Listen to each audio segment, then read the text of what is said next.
बिहार विधानसभा का चुनाव नाथनगर विधानसभा जिला भागलपुर।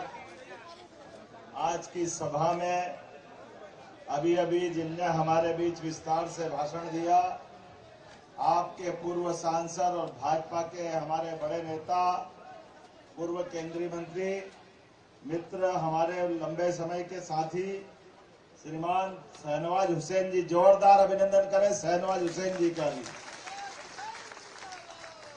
और ये चुनाव की सभा में एक भोला भाला नया युवा प्रत्याशी दे रहे, जोरदार अभिनंदन पृथ्वी यादव जी के लिए भी।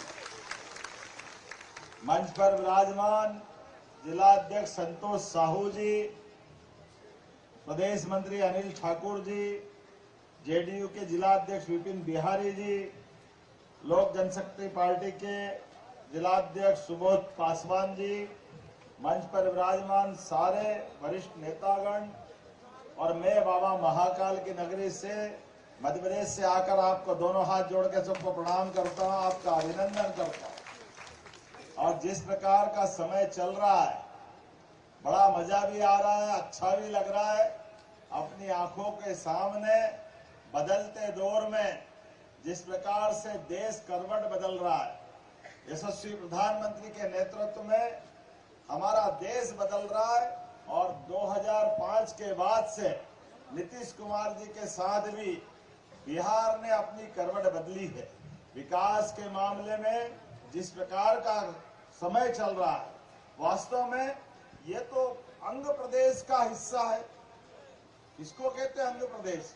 वास्तव में प्राचीन काल के प्रमुख स्थानों में से एक अंग प्रदेश, और चंपानगर जिसकी राजधानी हो, वाकई में आपका अभिनंदन करता हूं। हजारों साल से जिसकी अपनी पहचान रहती आई है, मां गंगा का आशीर्वाद जिसको मिला है, मैं तो इसके लिए धन्य हूं। मैं बाबा महाकाल की नगरी से आता हूं, और बाबा महाकाल ने भी गंगा जी को सिर माथे पे बिठा करके एक अलग धारा निकालने का प्रयास किया। वाकई वो गंगा महारानी की, महाकाल महाराज की। आज का समय इस बात के लिए और आनंद देने वाला है। बदलते समय में भले ही चुनाव की बेला हो, लेकिन अपनी खुली आंखों से दिखाई दे रहा है, अब अपना देश अलग धारा में जा रहा है। हमारे इस देश के अंदर गौरवशाली अतीत को लेकर के और एक एक आदमी के जिंदगी में बेहतर से बेहतर काम करने के लिए सरकार समान रूप से काम कर रही है। एक ने कितने प्रकार से काम कर रही। आप बताइए, किसान सम्मान निधि कौन कौन को मिलती? हाथ खड़े करो। किसान सम्मान निधि आप बताओ। ये किसानों को पहले दे सकते थे, लेकिन कांग्रेस और उनके साथ वालों ने कभी किसानों को सम्मान निधि नहीं दी। जोरदार अभिनंदन प्रधानमंत्री नरेंद्र मोदी जी के लिए। ये पैसा नहीं है, किसानों की मेहनत के पसीने का सम्मान है। ये सम्मान हमको गौरव देता है। हमारे तो अपने वंश में परमात्मा की दया से अन्याय के खिलाफ लड़ने में भगवान कृष्ण का तो पूरा जीवन गया। बोलो गोपाल कृष्ण भगवान की। भगवान श्री राम का जीवन भी इसी प्रकार से एक एक गरीब आदमी के लिए निषाद राज हो, सबरी के झूठे बेर खाना हो, किसी भी समाज से कोई परहेज नहीं। और आज बदलते दौर में तो हमको और आनंद आता है। यशस्वी प्रधानमंत्री ने कई काम किए, लेकिन एक बड़ा काम किया, सभी समाजों को लेकर के। शहनवाज जी यहाँ मौजूद है। हमारे बीच में भगवान राम को लेकर कितनी बार क्या क्या नहीं हुआ, दंगे, पता नहीं क्या क्या नाटक। और कांग्रेस और उनके साथ वालों ने तो सुप्रीम कोर्ट, हाई कोर्ट, भगवान कहाँ पैदा हुए, अयोध्या में हुए ही नहीं, पता नहीं क्या बात करते। वो भूल ही जाते थे कांग्रेस के लोग कि तुम अयोध्या पे प्रश्न खड़ा करोगे, भगवान राम पे करोगे, लेकिन सीतामढ़ी ये बिहार की धरती का क्या करोगे, जहाँ माता सीता से उनका संबंध आता है। ये बिहार की धरती है, जहाँ पर आज यशस्वी प्रधानमंत्री ने अगर अयोध्या के अंदर भगवान राम का भव्य मंदिर बनाया तो बोले एक बार जय सिया राम। जब वहाँ पर्यटन की नगरी कितनी जबरदस्त बड़ी है, अयोध्या आज करवट बदल रही है, पूरा देश आनंद में डूबा हुआ है। बाबा महाकाल का, महालोक का आनंद उज्जैन में आया। जब से 2022 के बाद मैं वहीं से विधायक, पहले 50-60 लाख लोग आते थे, अब 7 करोड़ से ज्यादा लोग अकेले उज्जैन में दर्शन करने आते हैं।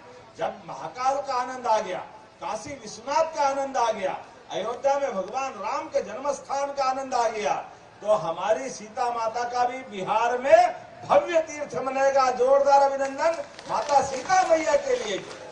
और जब सीता मैया को आशीर्वाद मिले, सीता मैया का आशीर्वाद सबको मिलेगा, तो कृष्ण कन्हैया ने क्या बिगाड़ा? जमुना जी का कृष्ण कन्हैया सबकी आंखों का तारा। बोलो कृष्ण कन्हैया लाल की। तो मथुरा भी मुस्कुराना चाहिए कि नहीं मुस्कुराना चाहिए?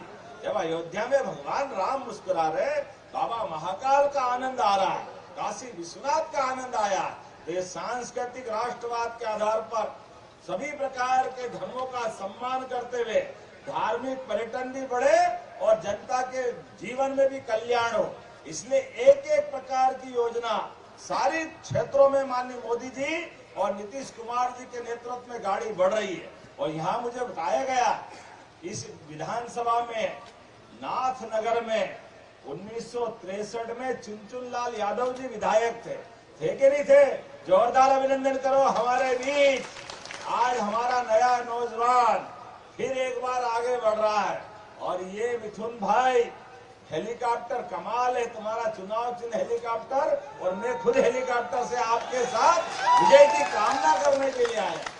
ये चिराग पासवान जी, नीतीश कुमार जी, उपेंद्र कुशवाहा जी, जीतन राम मांझी जी, वास्तव में भगवान कृष्ण ने 5 पांडवों को साथ लेकर के एक धर्म मार्ग पे चलने का संकल्प करा। और आज जिंदगी में बदलाव आना चाहिए।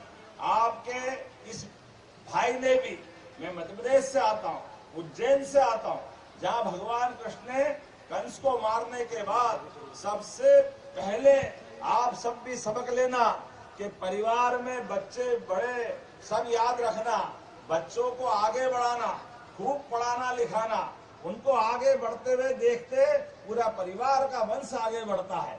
भगवान कृष्ण की ये सीख है। कंस को मारने के बाद दुनिया का पहला इतिहास है, इतने बड़े राजा को मारने के बाद वो सिंहासन पे नहीं बैठे, उनने शिक्षा को महत्व दी। इसलिए कंस को मारने के बाद महाराज उग्रसेन को तो कंस की जगह वापस गद्दी मिली और भगवान पढ़ने आए। और पढ़ने में क्या विद्यार्थी है, आज के जमाने में सोच के भी अटपटा लगता है, लेकिन भगवान ने चारों वेद, 18 पुराण, सारे उपनिषद, 64 विद्या, 14 कला और जितने प्रकार से उनने ज्ञान धारण किया। महाभारत के भीषण युद्ध में भगवान कृष्ण ने कौरव पांडव के उस महासमर में भी अपने मुखारविंद से जो गीता दिए, जिसको पवित्र ग्रंथ गीता करके हम अपने सिर माथे पे लगाते और जीवन में कर्म मार्ग के आधार पे चलते हैं, ये एक अपने लिए सीखने वाली बात है कि बच्चों को पढ़ाओ लिखाओ और जीवन के कठिन से कठिन काल में भी शिक्षा भी याद रखो। इसलिए हमारी सरकार बनने के बाद हमने अपने मध्य प्रदेश में ऐसे कई निर्णय किए, जैसे कामधेनु योजना चालू की। दूध दही का देश हजारों साल से था, लेकिन समय के साथ बदला, तो हमने कहा जिसके घर गाय वो घर घर गोपाल होना चाहिए कि नहीं होना चाहिए? भले गोपाल कृष्ण भगवान की। तो गौ माता को पालो पोसो, बढ़ाओ, दूध खाओ खिलाओ, आनंद से अपने बच्चों भी मजबूत करो। हमने योजना बनाई, 40 लाख की 25 गाय माता जो लाएगा उसको 40 लाख की जगह 30 लाख देना पड़ेंगे। 10 लाख हमारी सरकार मिला के देने वाली है, ताकि घर घर लोग दूध का उत्पादन करें, अपने बच्चों को भी पढ़ाए लिखाए, लेकिन रोजगार भी लाए। और इतना ही नहीं, हमने वो जो गौशालाएं थी मध्य प्रदेश में, उनको भी 20 रुपए प्रति गौमाता अनुदान मिलता था, उसको 20 का, अरे अपने जैसा आदमी नहीं बढ़ाएगा तो कौन बढ़ाएगा? मोदी जी ने आशीर्वाद दिया और घर घर गोपाल, तो गौशाला में भी गाय माता के लिए बढ़ाना चाहिए। तो 20 रुपया प्रति गाय माता को 40 रुपया अनुदान चालू कराया हमारे मध्य प्रदेश के अंदर। और जहाँ जहाँ भगवान कृष्ण की लीलाएं हुई है, भगवान ने जहाँ जहाँ लीला की, जब द्वारका का आनंद आता है, मथुरा का आनंद आता है, तो भगवान की मध्य प्रदेश में भी बहुत जगह लीला आई।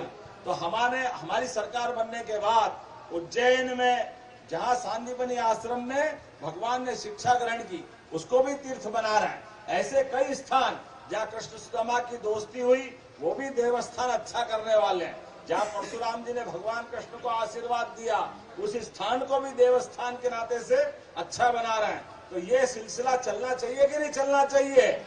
ये संभव इसलिए हुआ कि अपने आपके जैसे एक सामान्य परिवार के व्यक्ति को, हमारी ये पार्टी की और मोदी जी की विशेषता है कि हमारी एनडीए की पार्टियों में मेरे जैसे व्यक्ति को, मेरे घर में कोई विधायक नहीं, कोई सांसद नहीं, कोई मंत्री का तो सवाल ही नहीं, मुख्यमंत्री का तो सोच नहीं सकते हैं, लेकिन केवल भाजपा का कार्यकर्ता था और पार्टी ने उठा करके विधायक, मंत्री और मुख्यमंत्री बनाकर आशीर्वाद दिया। यह हमारे लिए सौभाग्य की बात। और हमारे हाथ में अगर काम आ रहा है तो हमारे अपने भगवान राम और कृष्ण के देश में अगर उनके तीर्थ नहीं बनेंगे तो किसके बनेंगे? इसलिए आप सबसे निवेदन करने आया हूँ, मिथुन यादव को भी जिताइए और महाकाल के दर्शन भी करिए। जोरदार तरीके से बोलिए महाकाल महाराज की। आप सब आए, धूमधाम से आए, एक एक स्थान के दर्शन करें, चुनाव के अंदर भारी बहुमत से जिताए। यहाँ नीतीश कुमार जी, चिराग पासवान जी, पूरा एनडीए का गठबंधन और दिल्ली से माननीय प्रधानमंत्री जी के आशीर्वाद से बिहार का पूरा नक्शा बदलेगा। 2014 के बाद लगभग 15 लाख करोड़ की सहायता माननीय मोदी जी ने बिहार के लिए दी। जोरदार अभिनंदन करें बदलते दौर के लिए। और ये सिलसिला लगातार चलता जाएगा। तो हम और आप सब मिलके अगली बार यहाँ जीत का जश्न मनाएंगे। एक माला लाओ भाई, बढ़िया। तो ये आओ शहनवाज जी, हमारे बीच मिथुन इधर आ जाओ। तो आपके सबके भरोसे पक्का जिताओगे ना मिथुन को? बताओ जिताएंगे? तो जोरदार ताली बजाओ। मैं आपकी तरफ से माला पहना रहा हूँ, विजय की माला। उधर हमारे शहनवाज हुसैन जी भी माला पहना रहे हैं। तो मेरे साथ बोले भारत माता की जय। चुनाव वाले दिन एक एक व्यक्ति एक एक पोलिंग पर एक एक वोट डलाएगा नहीं, तब तक शांति से नहीं बैठेगा। बोलो सब तैयार है? इधर से आवाज, सब तैयार है? तो बोला भारत माता की जय, भारत माता की जय, भारत माता की जय। बहुत बहुत धन्यवाद। भारत माता की जय।